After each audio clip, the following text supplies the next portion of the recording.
নমস্কার।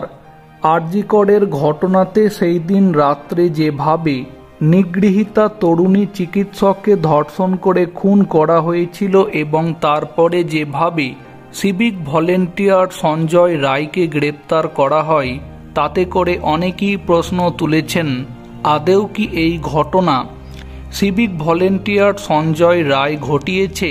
কারণ সেই দিন রাত্রে নিগৃহীতা তরুণী চিকিৎসক কোথায় ডিউটি করছিলেন, কোথায় খাওয়া দাওয়া করেছিলেন, তারপরে কোথায় তিনি ঘুমাতে গিয়েছিলেন, এত কিছু তথ্য একজন সিভিক ভলেন্টিয়ার হিসাবে সঞ্জয় রায়ের কাছে কি থাকা সম্ভব, যদি না তার ওপর কোনো বড় মাথা থাকে?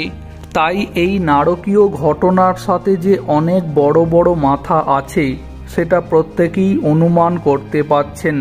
তাই সেক্ষেত্রে অনেকেই বলছেন, আসল অপরাধীদেরকে বাঁচানোর জন্য কেবলমাত্র এখন সিভিক ভলেন্টিয়ার সঞ্জয় রায়কে বলির পাঁঠা করা হচ্ছে।